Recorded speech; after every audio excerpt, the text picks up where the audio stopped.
Hello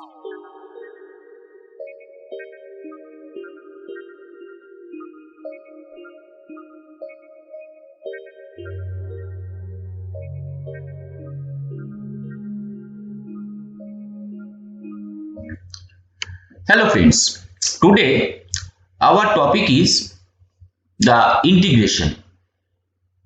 Basically, today we are discussing what do you mean by the integration and some small example of basic integration. And another topic, that is integration is just the opposite of derivation. Now, what do you mean by the integration? Integration is a way of adding slice to find the whole. Integration can be used to find areas, volumes, central points and many useful things. But it is easiest to start with finding the area under the curve of a function like this. Suppose y is equal to fx. That one is the function.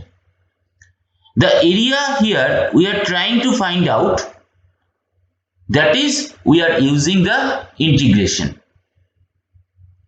Now what do you mean by the slices? Suppose we are trying to find out the area under the fx. That is a slice. That one is a slice. That one is a slice. So we are summing up all these slices and finding the area under the fx. Now look at this thing. That one is here, that is outside of the area. This portion and this portion, these portions under the curve, but we cannot calculate here. So the answer is not perfect. We are thinking the width of that slices as capital delta x. That capital delta is a Greek letter. There is a small delta also using. So we are trying here to make the width of the capital delta x more smaller. That means we are just trying to find out the area under the curve using the width of the slice as more small. Now look, that was the width of the slice. Here the width of the slice is more smaller. From that diagram to that diagram we can find we are using more slices whose width are more small than the previous one, and here the result is much more better than the previous one. But yet again there are some areas which we are not finding. So it is better, the result is better from the previous one, but that is not accurate. So we are once again just reducing the width of the slice, and when that is our first width, that is our second width, that is our third width, if that capital delta x tends to 0, then we can find out the perfect area, and whatever be the that delta x when tending to 0, we are denoting it as small dx. Now look at that diagram. When that capital delta x is tending to 0, the area is very fine.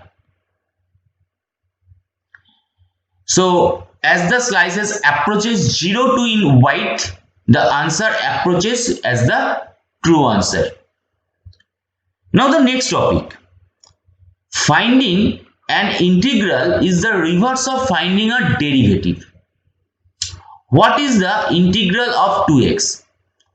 If we look at the derivative of x square, then we are finding the result as 2x. So integration of 2x is also giving us the result as x square. So when integration of 2x is giving us x square, derivative of x square we are getting as 2x.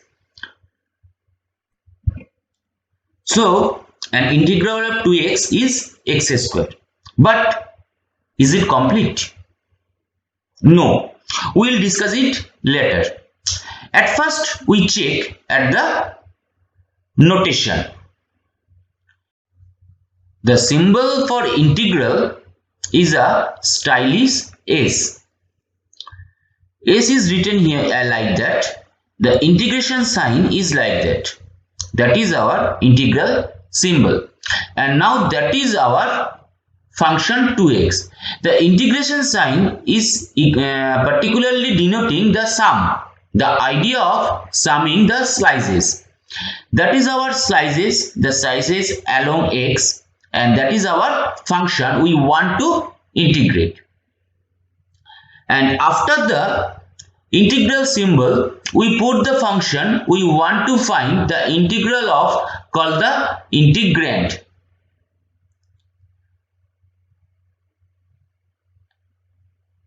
And we are getting a result with some constant.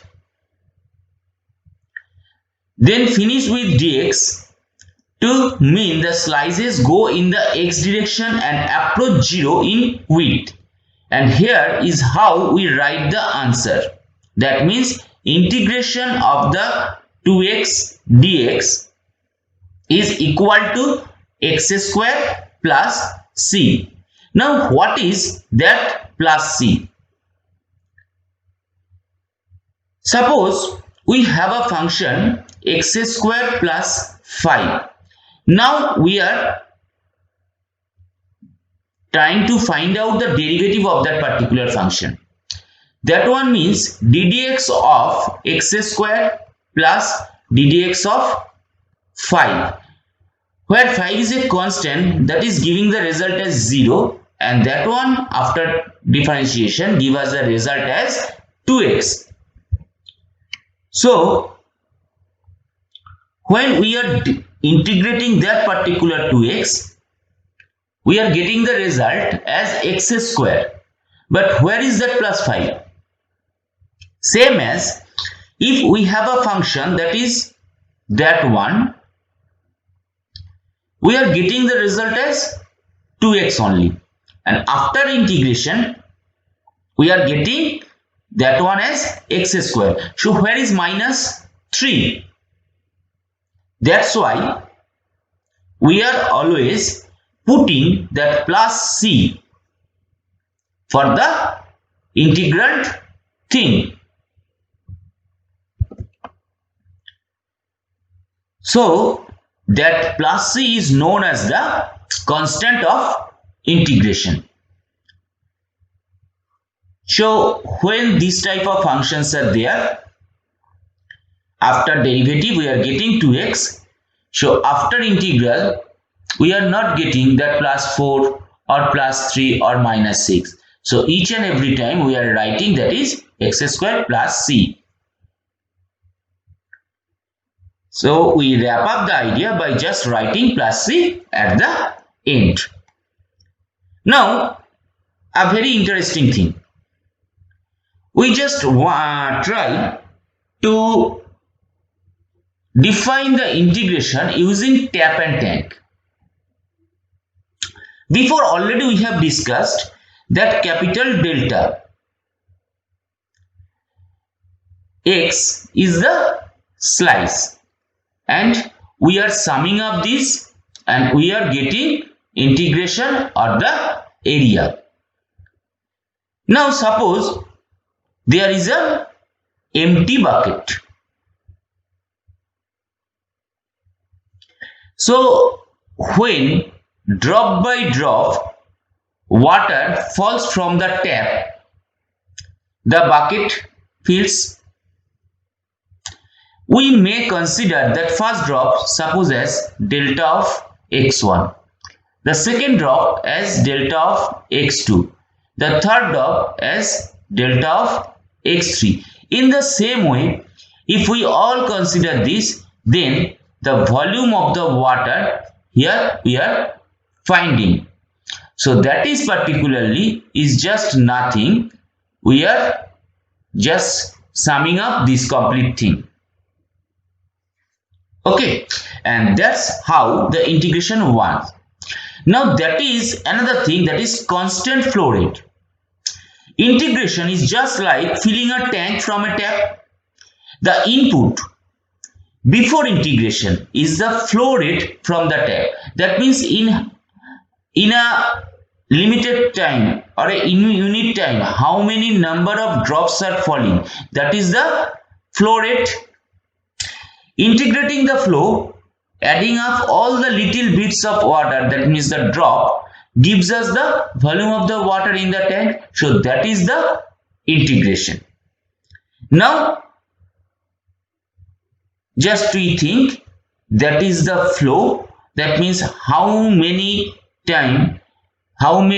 drops are filling or falling from the tap, that is filling up the volume of the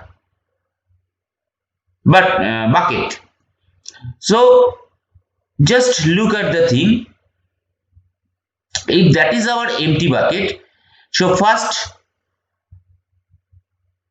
that is filling, after that once again that is filling. So in that way we are getting the slope of 1 or x, and after the volume derivation we are getting the rate of flow also.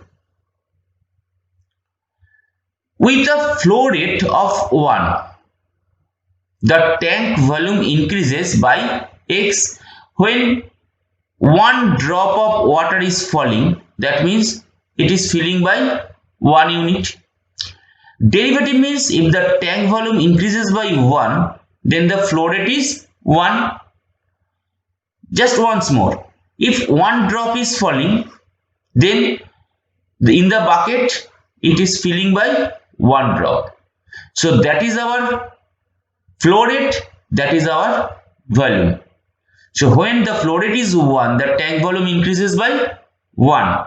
If the tank volume increases by 1, just the opposite, that means the flow rate is 1.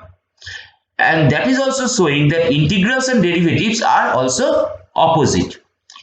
Now once again we are just describing this with example quite elaborately. With the flow in liters per minute and the tank starting at 0, that means at very first time the tank was empty. After 3 minutes, that is x is equal to 3, the flow rate has reached suppose 2x. That means in 1 minute it is falling 6 liters and the volume has reached x square. So we can think that is in 3 minutes, that is 2 into 3 is equal to 6, and according to that the volume has 3 square or 9. Now after 4 minutes, same as that is 2 into 4 or 8 liter per minute, and in the same way that is 4 square or 16. Now we can do the reverse also. Suppose we don't know the flow rate, you only know the volume is increasing by x square. Then how we can find out? we know the x square. So we can derivative that x square and we can get the result as 2x, that is our flow rate.